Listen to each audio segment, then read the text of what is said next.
वंदे मातरम।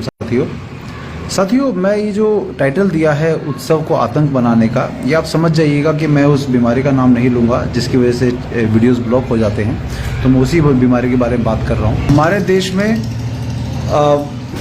ये जो समय होता था, ऋतु संधि काल होता था, जिसमें दो ऋतुएं, जो मुख्य रूप से दो ऋतुएं, जैसे सर्दी से गर्मी और गर्मी से सर्दी में जब मौसम परिवर्तित होता था तो ठीक उसी समय नवरात्रे शुरू होते हैं। तो हमारे पूर्वजों को ये अच्छे से पता था कि ये जो समय होता है, जिसमें होली के आसपास का जो समय होता है, लगभग 1 महीने का जो समय है, ये बहुत ऐसा समय होता है जिसमें हमारी इम्यूनिटी कम होती है, जिसमें हमें बीमारियां लगने के खतरे ज़्यादा होते हैं। हमें कई प्रकार के वायरस वगैरह जो है वो प्रभावित करते हैं, सर्दी जुकाम वगैरह बहुत कुछ। इस ऋतु संधि काल के समय लोगों को ज़्यादा पैनिक ना हो, इसके लिए हमारे पूर्वजों ने इसको नवरात्रों के रूप में, उपवास के रूप में करना शुरू करवाया। क्योंकि जब आपकी इम्यूनिटी कम होती है या कोई वायरस का अटैक होता है तो उसको ठीक रखने के लिए आपको क्या करना पड़ता है? आपको उपवास रखना होता है, लंघन करना होता है, जिसे अरविंद लंघन बोला जाता है। गवे बेटा एक मिनट चुप रहो जरा। उपवास करना होता है, तो इस वजह से क्या होता है कि लंघन जो है वो करने से, एक बड़ी कहावत सी है, वो कहावत है लेकिन मैं उसको साधारण भाषा में मुझे याद नहीं है वो मुहावरा, कि जब बुखार जब आता है तो आपको बुखार, कुत्ता और दामाद, ये तीनों खाना ना दो तो भाग जाते हैं, ये कहावत है। इसका मतलब ये है कि यदि बुखार आ जाता है तो लंघन करना चाहिए, उपवास करना चाहिए, और इम्यूनिटी को बढ़ाने के लिए भी जो है हमारा उपवास अच्छा काम करता है।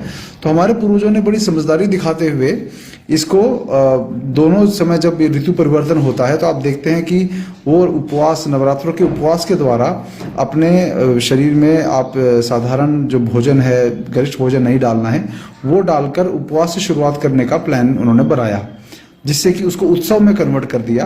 पैनिक नहीं होने दिया कि अरे इस समय इम्यूनिटी कम हो जाती है तो आप ये कर लो, ऐसे घर में बैठ जाओ, वो कर लो, वो सब नहीं किया उन्होंने उत्सव में कन्वर्ट किया। नवरात्रों को उत्सव के रूप में मनाया जाने लगा। रमज़ान में जो ये रोज़े का जो समय होता है वो भी यही होता है, जिसमें वो उपवास से शुरू करते हैं जब सर्दी से गर्मी की तरफ आते हैं।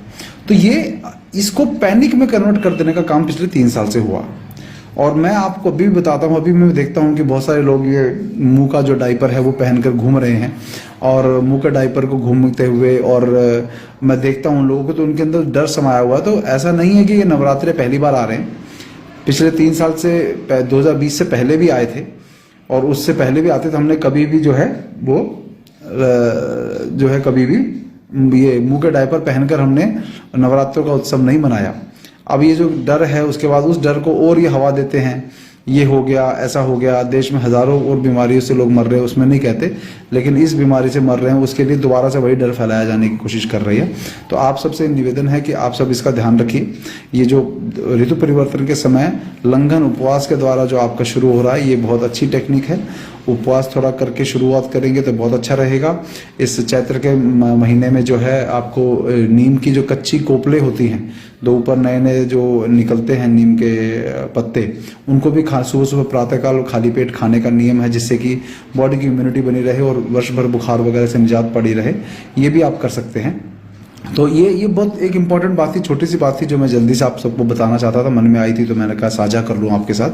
तो ये ध्यान रखिए इस बात का कि इस उत्सव को आतंक मत बनने दीजिए अपने मन में। ये सरकारें तो लगी हुई है उसको आतंक बनाने में, लेकिन आप लोग अपने मन में उसको उत्सव के रूप में ही मनाइए, ये इसके साथ मत बनाइए। तो यही बात कहकर मैं अपनी बात समाप्त करता हूँ। धन्यवाद। वंदे मातरम।